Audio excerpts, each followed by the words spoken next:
सज्जन अरब, तुला कसं कळत नाही? व्यंकटेश खोत नाही हाय तिथे, तू जा इथनं. मी मी मी मी जाणार नाही इकडनं. मी तुमच्यामुळे सगळं हे केलं की नाही, तुमच्यामुळे अडकलोय. मी इकडनं जाणार ना, मी इथेच राहणार. वांजोटा राग आहे राजाराम खोत. मुकाट्यानं वाडा सोडा. ज्याचा हक्क आहे तो त्याला द्या, नाहीतर हे असंच होत राहणार. त्यानं दाखवून दिलंय की हा वाडा माझ्या नावावर आहे. मान्य करूया की वाड्यावर यांची मालकी आहे, पण वहिवाटदार म्हणून यमुना बिवलकर हे नावही आहे. यमुना बिवलकर म्हणजे सरकार. आणि वहिवाटदाराला असं तडकाफडकी काढणं कायद्यात बसत नाही.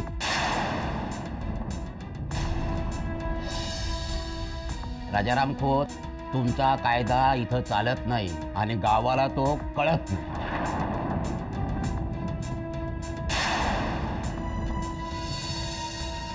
ओ राजाराम खोत, तुमच्या सरकाराने कधी कायदा पाळला का?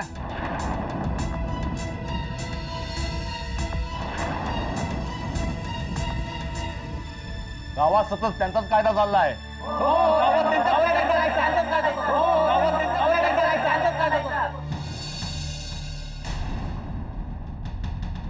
राजाराम खोत, तुम्हाला मान्य आहे की या कागदपत्रावर आनंदीबाई बिवलकरांचं नाव आहे?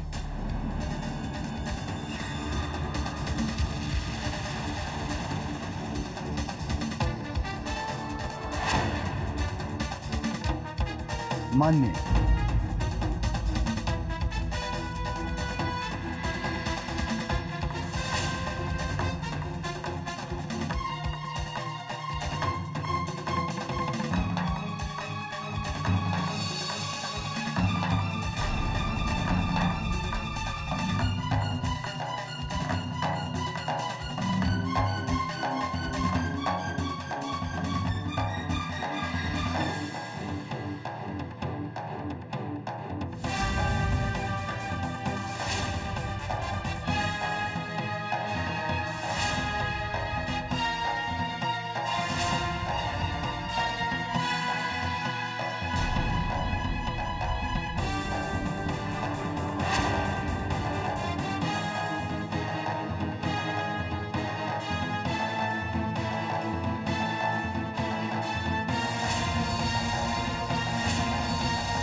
मंडळी, पंचांचा निर्णय झालाय. वाड्याची मालकी आनंदीबाईंची आहे हे दोन्ही बाजूंना मान्य आहे.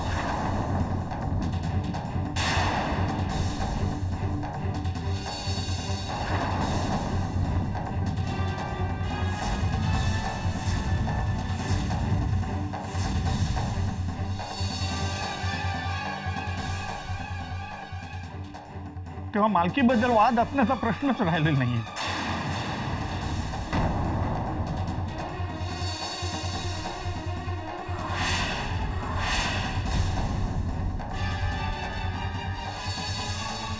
आता राजाराम खोत आणि त्यांचं कुटुंब वाड्यात राहू शकणार नाहीये.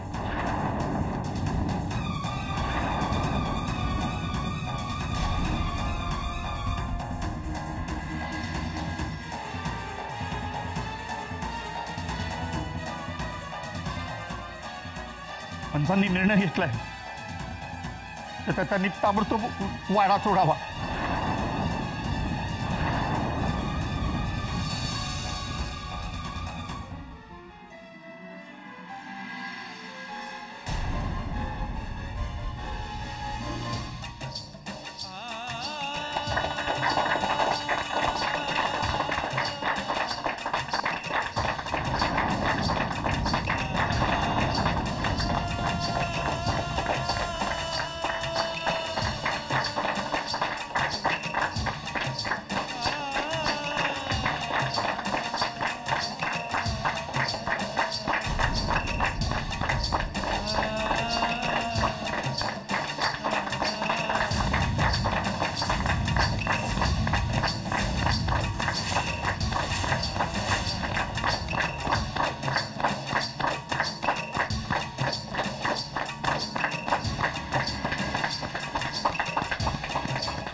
मोठी आई, अगं मोठी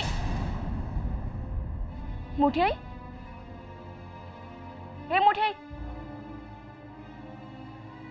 मोठी आई, अगं मोठी आई, का हे आई काय झालं मोठी आईला? पाणी आणते.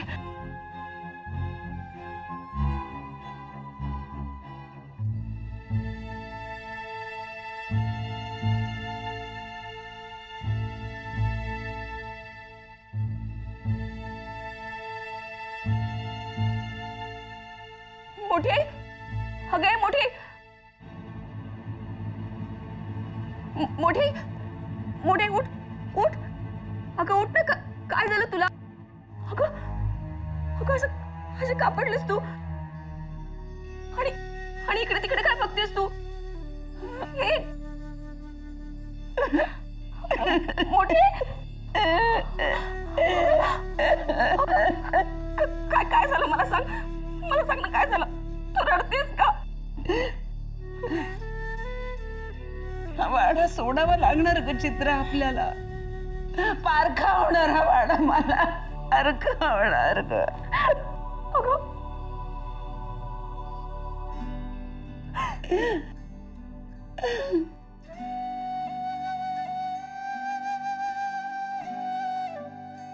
चित्रा, अगं तुझ्या एवढी असेल मी या वाड्यात लग्न होऊन आले तेव्हा. केवढा सजवला होता वाडा.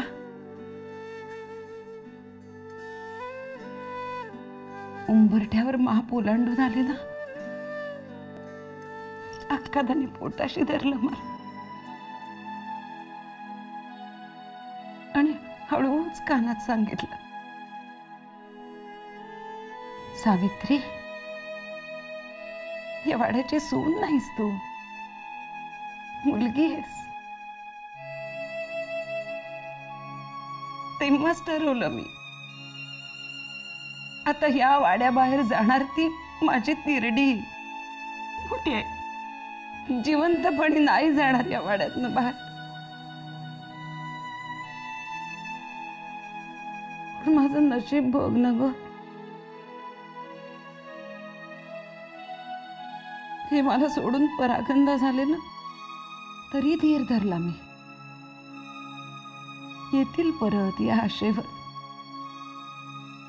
अक्कादांच्या प्रेमावर.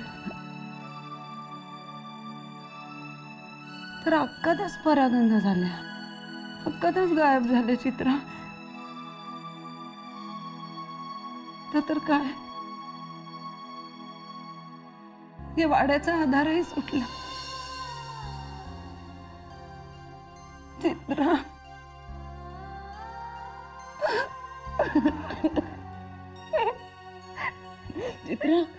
आता मी कोणासाठी जगू मी आता? मी मोठी आहे. आणि कुणाच्या आधारावर जगू ग?